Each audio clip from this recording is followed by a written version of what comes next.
Yes, the next problem number 4. Mr. Subhash, a resident in India, earned the incomes during the financial year 2019 to 20 ಅಂತ ಹೇಳ್ತಾ ಇದ್ದಾನೆ. ಯಾರೋ ಇಲ್ಲಿ mister Subhash ಅಂತ, ಈ ಒಬ್ಬ ಮಿಸ್ಟರ್ ಸುಭಾಷ್ ಅನ್ನು 2019 to 20 ಅನ್ನೋ ಒಂದು ಫೈನಾನ್ಷಿಯಲ್ ಇಯರ್ ಅಲ್ಲಿ ಅವನು ಅರ್ನ್ ಮಾಡಿರ್ತಕ್ಕಂಥ ವೇರಿಯಸ್ ಇನ್ಕಮ್ಸ್ ಅವನು ಹೇಳ್ತಾ ಇದ್ದಾನೆ. ಅದನ್ನ ಅವನು ಪಾಯಿಂಟ್ ವೈಸ್ ಅಲ್ಲಿ ಕ್ಲಿಯರ್ ಆಗಿ ಹೇಳ್ತಾ ಇದ್ದಾನೆ. ಅವನು ಕೊಟ್ಟಿರ್ತಕ್ಕಂಥ ಎಲ್ಲಾ ಒಂದು ಡೀಟೇಲ್ಸ್ ನ ಬೇಸ್ ಆಗಿ ಇಟ್ಕೊಂಡು ಕಂಪ್ಯೂಟ್ ಮಾಡ್ಬೇಕಂತ total taxable income from other sources ನ ಕಂಪ್ಯೂಟ್ ಮಾಡಿ ಅಂತ ಹೇಳ್ತಾ ಇದ್ದಾನೆ. ದೆನ್ ಸೊಲ್ಯೂಷನ್ ನಾವೀಗ ಮಾಡ್ತಾ ಹೋಗ್ತೀವಿ.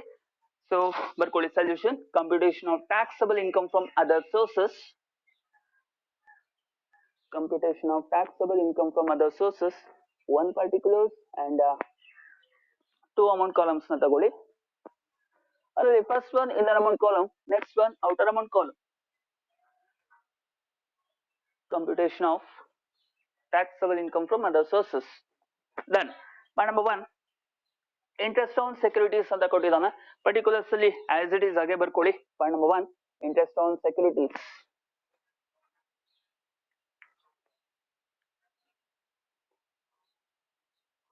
ಇಂಟ್ರೆಸ್ಟ್ ಆನ್ ಸೆಕ್ಯೂರಿಟೀಸ್ ಎಷ್ಟೊಂದು ಅಮೌಂಟ್ 6000 ಅಂತ ಹೇಳ್ತಾ ಇದ್ದಾನೆ. ಹಾಗಾದ್ರೆ ಸೆಕ್ಯೂರಿಟಿ ನಿಮಗೆ ಗೊತ್ತಿದೆ. ಸೊ ಇಲ್ಲಿ ಡಿಬೆಂಚರ್ಸ್ ಅನ್ನೋದು ಕೂಡ ಒಂದು ಸೆಕ್ಯೂರಿಟಿನ, ಬಟ್ ಇಲ್ಲಿ ಡಿಬೆಂಚರ್ಸ್ ಅಂತ ಪರ್ಟಿಕ್ಯುಲರ್ಲಿ ನೇಮ್ ಅನ್ನ ಮೆನ್ಷನ್ ಮಾಡಿಲ್ಲ. ನಾವ್ ಅರ್ಥ ಮಾಡ್ಕೋಬೇಕೀಗ. ಡಿಬೆಂಚರ್ಸ್ ಅಂತ ಕೊಟ್ಟಿದ್ರ 5000 ಗಿನ್ನ ಜಾಸ್ತಿ ಅಮೌಂಟ್ ಏನಾದ್ರೂ ಡಿಬೆಂಚರ್ಸ್ ಇಂದ ನಮಗೆ ಇಂಟ್ರೆಸ್ಟ್ ಏನಾದ್ರು ರಿಸೀವ್ ಆಗಿದ್ರೆ ಅದನ್ನ ಗ್ರಾಸ್ ಅಪ್ ಮಾಡ್ತಾ ಇದ್ವಿ. ಮತ್ತೊಮ್ಮೆ ಹೇಳ್ತಾ ಇದೀನಿ. ಸೊ ಡಿಬೆಂಚರ್ ಅನ್ನೋದು ಕೂಡ ಇಲ್ಲಿ ಸೆಕ್ಯೂರಿಟಿ ಅಂತ ಕನ್ಸಿಡರ್ ಮಾಡ್ತೀವಿ. ಹಾಗಾದ್ರೆ ಡಿಬೆಂಚರ್ ಇಂದ ನನಗೆ ಏನ್ ಇನ್ಕಮ್ ಬಂತು ಇಂಟ್ರೆಸ್ಟ್ ರೂಪದಲ್ಲಿ, ಸೊ ಆ ಒಂದು ಇಂಟ್ರೆಸ್ಟ್ ಅಮೌಂಟ್ ಡಿವಿಡೆಂಟ್ ಇಂದ ರಿಸೀವ್ ಮಾಡ್ಕೊಂತಾ ಇದೀನಿ ಅಂತ ಕೊಟ್ಟಿದ್ರೆ 5000 ಗಿನ್ನ ಜಾಸ್ತಿ ಅಮೌಂಟ್ ಇದ್ರೆ ಆಲ್ವೇಸ್ ಗ್ರಾಸ್ ಅಪ್ ಮಾಡ್ತಾ ಇದ್ವಿ. ಬಟ್ ಇಲ್ಲಿ ಸೆಕ್ಯೂರಿಟಿ ಅಂತ ವರ್ಡ್ ಇದೆ. ಹಾಗಾದ್ರೆ ಸೆಕ್ಯೂರಿಟಿ ಅಂತ ಹೇಳೋದಾದ್ರೆ ನಾವು ಅರ್ಥ ಮಾಡ್ಕೋಬೇಕಾಗಿರುತ್ತೆ ಅದು ಡಿಬೆಂಚರ್ ಅಲ್ಲ, ಅದರ್ ಸೆಕ್ಯೂರಿಟಿ ಅಂತ ಹೇಳ್ಬಿಟ್ಟು. ಹಾಗಾದ್ರೆ ಡಿಬೆಂಚರ್ ಆದ್ರೆ 5000, ಡಿಬೆಂಚರ್ ಬಿಟ್ಟು ಬೇರೆ ಯಾವುದೇ ಅದರ್ ಸೆಕ್ಯೂರಿಟೀಸ್ ಇಂದ ನಾವು ಇಂಟ್ರೆಸ್ಟ್ ನ ರಿಸೀವ್ ಮಾಡ್ಲಿ ಎಲ್ಲಿವರೆಗೂ ಗ್ರಾಸ್ ಅಪ್ ಮಾಡಲ್ಲ, 10,000 ವರೆಗೂ ಏನ್ ಅಮೌಂಟ್ ನ ರಿಸೀವ್ ಮಾಡ್ಕೊಂತೀವಿ ಆಸ್ ಇಟ್ ಈಸ್ ಹಾಗೇ ಬರ್ಕೊಂತೀವಿ, ಅಮೌಂಟ್ ನ ಗ್ರಾಸ್ ಅಪ್ ಮಾಡಲ್ಲ. 10,000 ಗಿನ ಜಾಸ್ತಿ ಇದ್ರೆ ಗ್ರಾಸ್ ಅಪ್ ಮಾಡ್ತೀವಿ, ನಿಮ್ಗೆ ಆಲ್ರೆಡಿ ಅದು ಗೊತ್ತಿದೆ. ಸೊ ದೆನ್ ಇಲ್ಲಿ ಎಷ್ಟು ಇಂಟ್ರೆಸ್ಟ್ ಆನ್ ಸೆಕ್ಯೂರಿಟಿ 6000, 10,000 ಗಿನ ಕಡಿಮೆ ಅಮೌಂಟ್ ರಿಸೀವ್ ಆಗ್ತಾ ಇರೋದು. ಹಾಗಾಗಿ ಇದನ್ನ ನಾವು ಗ್ರಾಸ್ ಅಪ್ ಮಾಡೋ ನೆಸಿಟಿ ಇಲ್ಲ. ಅಮೌಂಟ್ ನ ಬರ್ಕೊಳ್ಳಿ amount column rupees 6000. Next point number 2, winning from horse race ಅಂತ ಇದೆ. ಒಂದ್ ಕೆಲಸ ಮಾಡಿ, ಇದರಲ್ಲಿ ಸ್ವಲ್ಪ ಚೇಂಜ್ ಮಾಡ್ತಾ ಇದೀನಿ. ನಿಮಗೆ ಲಾಸ್ಟ್ ಪ್ರಾಬ್ಲಮ್ ಅಲ್ಲಿ ನೆಟ್ ಅಂತ ಕೊಟ್ಟಿದ್ದ. ಈ ಒಂದು ಪ್ರಾಬ್ಲಮ್ ಅಲ್ಲಿ ನಾನು ಏನ್ ಮಾಡ್ತೀನಿ, ದಟ್ ಈಸ್ ಬ್ರಾಕೆಟ್ ಅಲ್ಲಿ ಬರ್ಕೊಳ್ಳಿ, ನೀವೇ ಬರ್ಕೊಂಬಿಡಿ, ಗ್ರಾಸ್ ಅಂತ ಬರ್ಕೊಳ್ಳಿ. ಗ್ರಾಸ್ ಅಂತ ಬರ್ಕೊಳ್ಳಿ. Point number 2, winning from horse race rupees 12,500 ಅಂತ ಏನೋ ಇದೆಯಲ್ಲ, ಬ್ರಾಕೆಟ್ ಅಲ್ಲಿ ಗ್ರಾಸ್ ಅಂತ ಬರ್ಕೊಳ್ಳಿ. ಅದನ್ನ ನಿಮ್ಗೆ ಇನ್ನ ಈಸಿಯಾಗಿ ಅರ್ಥ ಆಗುತ್ತೆ. ಸ್ವಲ್ಪ ನಾನೇ ಚೇಂಜ್ ಮಾಡ್ತಾ ಇದ್ದೀನಿ, ಅಡ್ಜಸ್ಟ್ಮೆಂಟ್ ನಾನೇ ಸೇರಿಸ್ತಾ ಇದ್ದೀನಿ. ಪಾಯಿಂಟ್ ನಂಬರ್ ಬಿ ಅಥವಾ point number 2, winning from horse race. So ನಾವಿಲ್ಲಿ ಕ್ಲಿಯರ್ ಆಗಿ ಅರ್ಥ ಮಾಡ್ಕೋಬೇಕು. ಬ್ರಾಕೆಟ್ ಅಲ್ಲಿ ಗ್ರಾಸ್, ಬ್ರಾಕೆಟ್ ಅಲ್ಲಿ ಪ್ರಾಬ್ಲಮ್ ಅಲ್ಲಿ ಗ್ರಾಸ್ ಅಂತ ಕೊಟ್ಟಿದ್ದಾನೆ ಅಂದ್ರೆ ಅದರ ಅರ್ಥ ಇನ್ನ TDS ಕಟ್ ಆಗೋದಕ್ಕಿಂತ ಮುಂಚಿನ ವ್ಯಾಲ್ಯೂ ಅಂತ ಹೇಳ್ತೀವಿ. ಇನ್ ಕೇಸ್ ಅವನು ಗ್ರಾಸ್ ಬದಲಾಗಿ ನೆಟ್ ಅಂತ ಕೊಟ್ಟಿದ್ರೆ, ಹಾರ್ಸ್ ರೇಸ್ 5000 ಇಂದ ಜಾಸ್ತಿ ಅಮೌಂಟ್ ಅಷ್ಟು ಏನಾದ್ರು ಹಾರ್ಸ್ ರೇಸ್ ಇಂದ ಅಮೌಂಟ್ ನ ನಾವು ವಿನ್ ಆಗಿ ರಿಸೀವ್ ಮಾಡ್ಕೊಂಡ್ರೆ 5000 ಗಿನ್ನ ಜಾಸ್ತಿ ಏನ್ ಮಾಡ್ತೀವಿ, ಗ್ರಾಸ್ ಅಪ್ ಮಾಡ್ಬೇಕು. ಯಾವಾಗ ನೆಟ್ ಅಂತ ಕೊಟ್ಟಿದ್ರೆ. ಬಟ್ ಇಲ್ಲಿ ನಾನು ಇಲ್ಲಿ ಗ್ರಾಸ್ ಅಂತ ಬರ್ತಿದ್ದೀನಿ. ಅದರ ಅರ್ಥ TDS ಲೆಸ್ ಆಗೋದಕ್ಕಿಂತ ಮುಂಚಿನ ವ್ಯಾಲ್ಯೂ. ಇಟ್ ಮೀನ್ಸ್ ಅಂತ ಸಂದರ್ಭದಲ್ಲಿ ನಾವೇನ್ ಮಾಡ್ತೀವಿ, ಗ್ರಾಸ್ ವ್ಯಾಲ್ಯೂ ಅವ್ನು ಎಷ್ಟು ಕೊಟ್ಟಿದ್ರೆ ಅಷ್ಟೇ ಅಮೌಂಟ್ ನ ಬರ್ಕೊಂತೀವಿ. ಎಷ್ಟು ಕೊಟ್ಟಿರೋದಿಲ್ಲಿ ರುಪೀಸ್ 12,500. ಅಮೌಂಟ್ ಕಾಲಮ್ ಅಲ್ಲಿ ಬರ್ಕೊಳ್ಳಿ ರುಪೀಸ್ 12,500. ಇನ್ನು ನೆಕ್ಸ್ಟ್ ಪಾಯಿಂಟ್ ನಂಬರ್ 3 ಬನ್ನಿ. Income earned from subletting house ಅಂತ ಇದೆ. ದೆನ್ ಬರ್ಕೊಳ್ಳಿ income earned from subletting house. So ಈ ಒಂದು ಅಮೌಂಟ್ ನ ಇನ್ನರ್ ಅಲ್ಲಿ ಬರ್ಕೊಳ್ಳಿ. ಏಕೆ ಅನ್ನೋದನ್ನ ನಾನು ಹೇಳ್ತೀನಿ. ಎಷ್ಟು ಅಮೌಂಟ್ ಕೊಟ್ಟಿದ್ದಾನೆ, 10,500 ಕೊಟ್ಟಿದ್ದಾನೆ, ರೈಟ್. ಇನ್ನರ್ ಅಮೌಂಟ್ ಕಾಲಮ್ ಅಲ್ಲಿ ಬರ್ಕೊಳ್ಳಿ. ಸೊ ನಿಮಗೆ ಇಲ್ಲಿ 14 marks problem and it may be 6 marks problem also. So not only 14 marks problem, 6 marks problem ಗೂ ಕೂಡ ಕೊಟ್ಟಾಗ ಈ ಒಂದು point that is sublet house related information ಕೊಟ್ಟಾಗ ಅದ್ರ ಮೇಲೆ ಎಕ್ಸ್ಪೆನ್ಸಸ್ ಅವನು ಕೊಟ್ಟೆ ಕೊಡ್ತಾನೆ. ಸೊ ಆಲ್ಮೋಸ್ಟ್ ಸೊ ಅಂದ್ರೆ ಇಲ್ಲಿ ಏನು ಸಬ್ಲೆಟ್ ಹೌಸ್ ಇಂದ ನನಗೆ ಇನ್ಕಮ್ ನ ಬಂದಿದೆ, ಇನ್ಕಮ್ ಏನ್ ರಿಸೀವ್ ಮಾಡಿದೀವಿ 10,500, ಇದು ರಿಲೇಟೆಡ್ ಏನಾದ್ರು ಎಕ್ಸ್ಪೆನ್ಸ್ ಏನಾದ್ರು ಕೊಟ್ಟಾಗ ಅದನ್ನ ಆಲ್ವೇಸ್ ನಾವು ಲೆಸ್ ಮಾಡ್ಕೋಬೇಕಾಗಿರತ್ತ. ದೆನ್ ಸಬ್ಲೆಟ್ ಹೌಸ್ ಮೇಲೆ ಎಲ್ಲೋ ಒಂದ್ ಕಡೆ ಎಕ್ಸ್ಪೆನ್ಸ್ ನ ಕೊಟ್ಟಿದ್ದಾನೆ ನೋಡಿ. ಎಷ್ಟನೇ ಪಾಯಿಂಟ್ ಅಪ್ಪ ಅಂತ ಹೇಳೋದಾದ್ರೆ ಇಲ್ಲಿ ಪಾಯಿಂಟ್ ನಂಬರ್ 7 ನೋಡಿ. Point number 7 expenses incurred on subletting ₹500 ಅಂತ ಇದೆ. ಅಂದ್ರೆ ಟೋಟಲ್ ಇನ್ಕಮ್ ರಿಸೀವ್ ಆಗಿರೋದು 10,500 ಸಬ್ಲೆಟ್ ಹೌಸ್ ಇಂದ.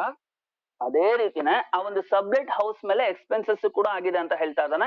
ಅವಾಗ ನಾವೇನ್ ಮಾಡ್ಬೇಕಪ್ಪ ಅಂತ ಹೇಳೋದಾದ್ರೆ ಇನ್ಕಮ್ ಸಬ್ಲೆಟ್ ಹೌಸ್ ಇಂದ ಎಷ್ಟು ಇನ್ಕಮ್ ನ ನಾವು ರಿಸೀವ್ ಮಾಡಿರ್ತೀವೋ ಅದೇ ರೀತಿ ಸಬ್ಲೆಟ್ ಹೌಸ್ ಮೇಲೆ ಆಗಿರ್ತಕ್ಕಂಥ ಎಕ್ಸ್ಪೆನ್ಸ್ ನ ಲೆಸ್ ಮಾಡ್ಬೇಕಾಗಿರುತ್ತೆ. ದೆನ್ ಬರ್ಕೊಳ್ಳಿ less expenses on sublet house ಎಷ್ಟು 500. ಹಾಗಾದ್ರೆ ಇನ್ನ ರಿಮೈನಿಂಗ್ ಅಮೌಂಟ್ ಟ್ಯಾಕ್ಸಬಲ್ ಅಂತ ಹೇಳ್ತೀವಿ. ಅದನ್ನ ಡೈರೆಕ್ಟ್ ಅಮೌಂಟ್ ಕಾಲಮ್ ಅಲ್ಲಿ ಬರ್ಕೊಳ್ಳಿ ₹10,000. ನೆಕ್ಸ್ಟ್ ಪಾಯಿಂಟ್ ನಾವು ನೋಡೋದಾದ್ರೆ ಇಲ್ಲಿ that is dividend from foreign company as it is ಬರ್ಕೊಳ್ಳಿ. ಫಸ್ಟ್ ಡಿವಿಡೆಂಡ್ ಫ್ರಮ್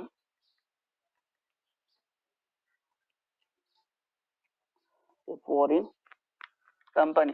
ಒಂದ್ ನೆನಪಲ್ಲಿ ಇಟ್ಕೊಂಡ್ಬಿಡಿ, ಇಂಡಿಯನ್ ಕಂಪನಿಯಿಂದ ಡಿವಿಡೆಂಡ್ ರಿಸೀವ್ ಮಾಡ್ಕೊಂಡ್ರೆ ಎಕ್ಸಾಮ್ಟು, ಬಟ್ ಫಾರಿನ್ ಕಂಪನಿಯಿಂದ ಡಿವಿಡೆಂಡ್ ರಿಸೀವ್ ಮಾಡ್ಕೊಂಡ್ರೆ ಅದ್ರ ಮೇಲೆ ನಾವು ಟ್ಯಾಕ್ಸ್ ಕಟ್ಟಬೇಕು. ಹಾಗಾಗಿ ಟ್ಯಾಕ್ಸಬಲ್ ಎಷ್ಟು ಅಮೌಂಟ್ ರಿಸೀವ್ ಮಾಡ್ಕೊಂತಾ ಇದ್ದೀರಾ ಡಿವಿಡೆಂಟ್ ಆಗಿ entire amount taxable. Direct outer amount column ಅಲ್ಲಿ ಬರ್ಕೊಳ್ಳಿ ₹26,000. ₹26,000. ನೆಕ್ಸ್ಟ್ ಪಾಯಿಂಟ್ ನಂಬರ್ ಇ ಅಥವಾ point number 5th point that is ಏನಪ್ಪಾ ಅಂತ ಹೇಳೋದಾದ್ರೆ interest on postal savings bank account ಬರ್ಕೊಳ್ಳಿ. Interest on postal savings bank account ನಿಮಗೆ ಗೊತ್ತಿದೆ ರೀ.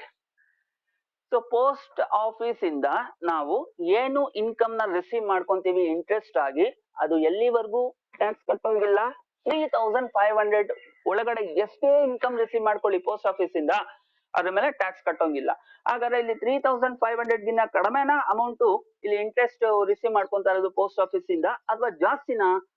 ಕಡಿಮೆ ಅಮೌಂಟ್ ದಟ್ ಈಸ್ 2,000 ಮಾತ್ರ ರಿಸೀವ್ ಮಾಡ್ಕೊಂತ ಇದೆ. ಇಟ್ ಮೀನ್ಸ್ 3,500 ಒಳಗಡೆ ಎಷ್ಟನ್ನ ಪೋಸ್ಟ್ ಆಫೀಸ್ ಇಂದ ನಿಮ್ಗೆ ಇನ್ಕಮ್ ರಿಸೀವ್ ಆಗ್ಲಿ ಅದ್ರ ಮೇಲೆ ಒಂದೇ ಒಂದು ಸಿಂಗಲ್ ರೂಪಿ ಕೂಡ ನೀವು ಟ್ಯಾಕ್ಸ್ ಕಟ್ಟೋಂಗಿಲ್ಲ. ದೆನ್ ಬರ್ಕೊಳ್ಳಿ ಟ್ಯಾಕ್ಸ್ ಫ್ರೀ ಅಂತ ಬರ್ಕೊಂಡ್ಬಿಡಿ, ಅಥವಾ ನಿಲ್ ಅಂತ ಬರ್ಕೊಳ್ಳಿ, ಅಥವಾ ಎಕ್ಸಾಮ್ಟ್ ಅಂತ ಬರ್ಕೊಳ್ಳಿ. ಟ್ಯಾಕ್ಸ್ ಫ್ರೀ ಬೇಡ, ಎಕ್ಸಾಮ್ಟ್ ಅಂತ ಬರ್ಕೊಳ್ಳಿ. ಎಲ್ಲಿವರೆಗೂ? ಅಪ್ ಟು 3,500 ವರ್ಗು. 3,500 ಗಿನ್ನ ಮೇಲೆ ಏನಾದ್ರು ಕೊಟ್ಟಿದ್ರೆ ಅಮೌಂಟ್ 3,500 ಗಿನ್ನ ಎಕ್ಸ್ಟ್ರಾ ಅಮೌಂಟ್ ಏನು ರಿಸೀವ್ ಆಗಿರುತ್ತೆ ಅದು ಟ್ಯಾಕ್ಸಬಲ್. ಆ ಅಮೌಂಟ್ ಕಾಲಮ್ ಅಲ್ಲಿ ತಗೊಂತಾ ಇದೆ. ನೆಕ್ಸ್ಟ್ ಪಾಯಿಂಟ್ ನಂಬರ್ ಏನಪ್ಪಾ ಅಂತ ಹೇಳೋದಾದ್ರೆ ground rent for land in Patna ಅಂತ ಇದೆ. ದೆನ್ ಬರ್ಕೊಳ್ಳಿ ground rent received from land in Patna. Ground rent receive ಅಂತ ಬರ್ಕೊಳ್ಳಿ. ಎಷ್ಟಂದ್ರೆ ಗ್ರೌಂಡ್ ರೆಂಟ್ ರಿಸೀವ್ ಆಗ್ತಾ ಇರೋದು ₹5,000 ಅಂತ. ಸೊ ಗ್ರೌಂಡ್ ರೆಂಟ್ ಅನ್ನೋದು ನಮಗೆ ಅದರ್ ಸೋರ್ಸಸ್ ಸೈಡ್ ಅಲ್ಲೇ ಅದು ಕೂಡ ಟ್ಯಾಕ್ಸಬಲ್ ಆಗಿರುತ್ತೆ. Then entire amount taxable. Entire amount ನ ಅಮೌಂಟ್ ಕಾಲಮ್ ಅಲ್ಲಿ ಬರ್ಕೊಳ್ಳಿ ₹5,000. Next point that is expenses incurred on subletting house 500. Already ನಾವು ಸಬ್ಲೆಟ್ ಇನ್ಕಮ್ ಬಂದಿತ್ತಲ್ಲ ಅದರಲ್ಲಿ ಇದನ್ನ ಲೆಸ್ ಮಾಡ್ಕೊಂಡ್ವಿ, ಹಾಗಾಗಿ ಮತ್ತೆ ತಗೊಳ್ಳೋ ನೆಸಿಟಿ ಇಲ್ಲ ಒಂದು ಪಾಯಿಂಟ್ ನ. ನೆಕ್ಸ್ಟ್ ಪಾಯಿಂಟ್ ಬನ್ನಿ, income from agriculture land in Bangladesh as it is ಹಾಗೆ ಬರ್ಕೊಳ್ಳಿ. ಇನ್ಕಮ್ ಫ್ರಮ್ ಅಗ್ರಿಕಲ್ಚರ್ ಲ್ಯಾಂಡ್ ಎಲ್ಲಿ? ಬಾಂಗ್ಲಾದೇಶ್. ಸೊ ಹಾಗಾದ್ರೆ ನೆನಪಲ್ಲಿ ಇಟ್ಕೊಳ್ಳಿ, income from agriculture land in India ಅಂತ ಇದ್ರೆ ಅದು ನಮ್ಮ ಕಂಟ್ರಿ ಅಲ್ವಾ?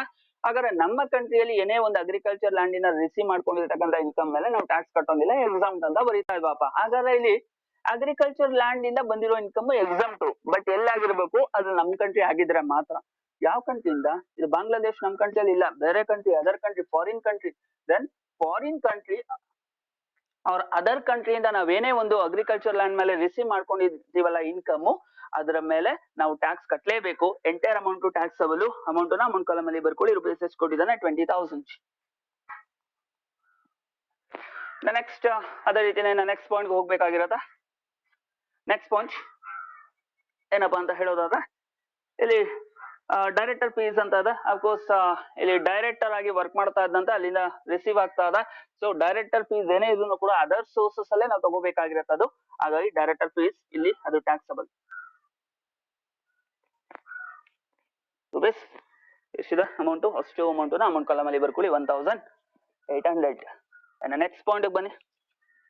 ಏನಪ್ಪಾ ಅಂತ ಹೇಳೋದಾದ್ರೆ ಇನ್ನು next point, he received a gift from his cousin a wrist watch rupees 5000 on 1/6/2018 ಅಂತ ಇದೆ. ಅದನ್ನ ಒಂದು ಕೆಲಸ ಮಾಡಿ 2018 ಬದಲಾಗಿ 2019 ಮಾಡ್ಕೊಳ್ಳಿ ಆ ಒಂದು ಇಯರ್.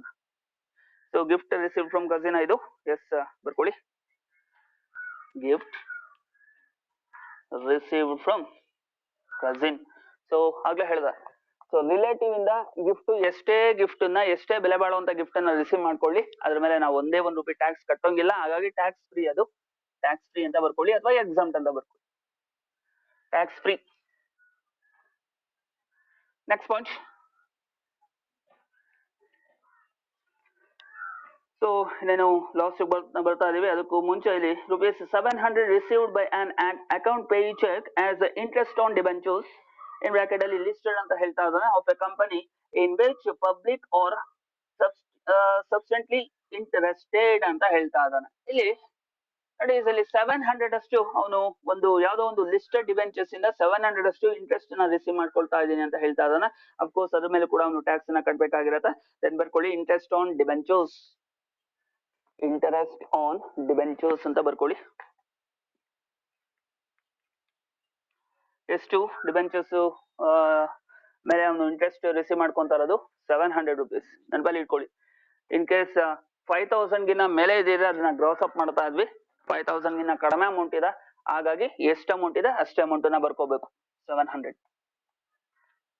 ನೆಕ್ಸ್ಟ್ ಪಾಯಿಂಟ್ ಬನ್ನಿ. Next point that is interest on deposit under gold monetisation scheme ಅಂತ ಇದೆ.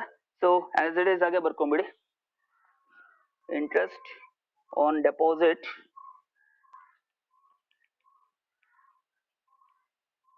ಅಂಡರ್ ಯಾವ scheme? Under gold monetisation scheme 2015.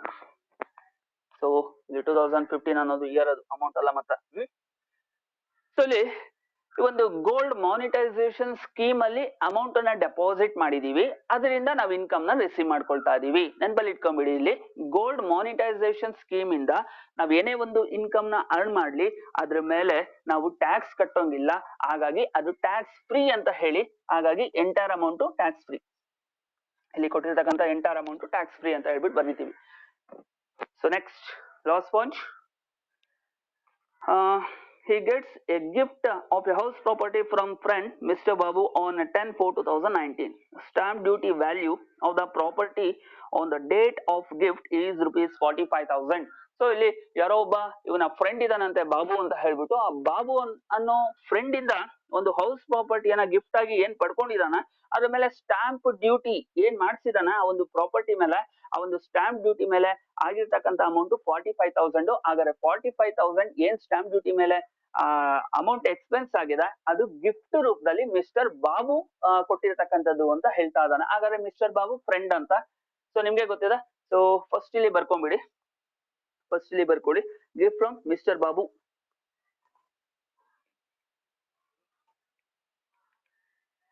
Gift from mister Babu. Babu ಅನ್ನೋನು ಯಾರು? ಫ್ರೆಂಡ್. ಹಾಗಾದ್ರೆ ಫ್ರೆಂಡ್ ಇಂದ ಎಲ್ಲಿವರೆಗೂ ಲಿಮಿಟ್ ಇರುತ್ತೆ ಗಿಫ್ಟ್? 50,000. 50,000 ವರೆಗೂ ಟ್ಯಾಕ್ಸ್ ಫ್ರೀ ಆಗಿರತ್ತೆ.